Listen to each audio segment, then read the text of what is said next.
got a bunch of stuff in today, and one only autograph request came back in, but it's a really great one here. And we'll start off with that one first here. This is another NASA success, and this is, it says launch of Endeavour aborted, Houston, Texas, 29th of April 2011. And this is Gregory H. Johnson, and he was a two-time astronaut on STS-123 and 134. And this is one of the least interesting envelopes. Somebody had made that. They sent it off to Houston and then had this launch of Endeavour aborted. And so that's really cool. This is for my 134 color, slot there. So that'll be another one I can cross off the list here. And he wrote a nice couple of notes on my letter saying that he was a stamp collector and thanked me for the stamps. And I said, do you wish to go in space again if you had the chance? And he says, of course. And then thanks for the stamps, I'm a collector too. So that's really pretty neat. And from North Houston, Texas is where that came from. I used one of those stamps. And then I went to the coin shop today, and I got a bunch of stamps. As you can see, there's some right there. They came in these mint sets, and they're half of the face value, so I always grab a bunch of those when he has those. Then he had a whole bunch of coin holders for 5 cents a piece. I guess he gets a whole bunch of coins in, takes them out of the holders and sells them dirt cheap, so, or whatever, you know, 1932 Washington quarter, first year of issue. I'm just going to peel that sticker off, and then I got a really cool holder for a Washington quarter that I have. And then I got this one here. It says Americana series. These come from these novelty companies that sell you a bunch of low-grade coins in a fancy case. 5 cents a piece. How can you beat that? I got a few more, but they're elsewhere. And I picked up some postcards at the thrift store just for projects. And then there's some more postcards. He had sold out of them, but he found a box of them or something laying around, so I got some more postcards and a few more envelopes. And some sheet music here I got. I won't go through that, but this is kind of neat. The 1964 Chevrolet. It would see the USA in your Chevrolet. That was the back of the music. The front piece has been covered up, but that's be cool to frame that. That's kind of neat. So there's that, and I got Shaboom, the crew cuts, and then I got Smoke Gets in Your Eyes, the platters.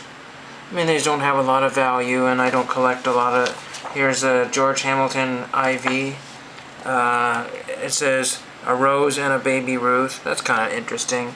Anyway, those didn't cost very much, and I don't collect sheet music. In fact, I just donated a whole bunch of it that I didn't want to ever see again. And then I got, the other main thing I got besides the autograph in, I also got some baseball cards at the thrift store. Nothing special.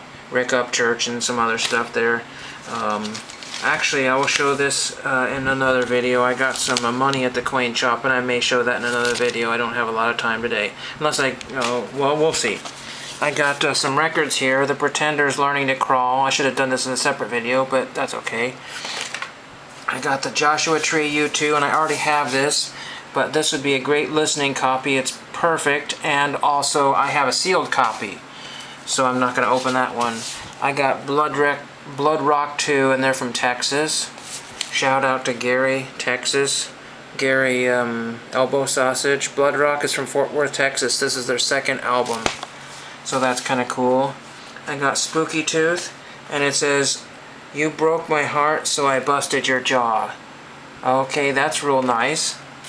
And I got Johnny Cash, America, 200-year salute in history and song. There's a Johnny Cash looking kind of not, I don't know, it's just looking different. And then I got Johnny Cash, Now There Was a Song. Right there, and they're all in relatively good condition, so there's that one. And the last one I got was the fabulous Johnny Cash. So, there we go. Let me show that money really quickly.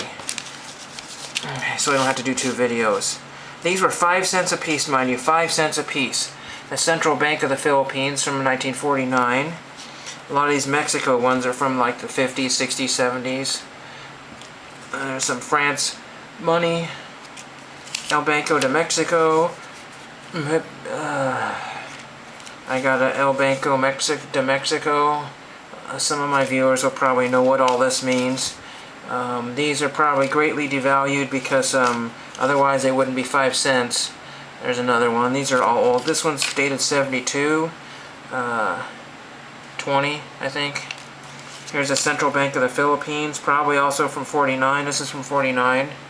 I haven't shown the back of these, but some of them are not in great shape, and some of them have very little value, but for 5 cents, I bought almost every one he had. Banco de Centro de Banco de Chile. And this one was 25 cents, half price. And this is the Allied military currency. This is occupied Italy from World War II. So Nixter and Caleb and a few other people like that. There's a kind of a thing there, but for a quarter, good grief. So that's what I got in, and I'll try to get some other stuff in the next video here, and thank you for watching.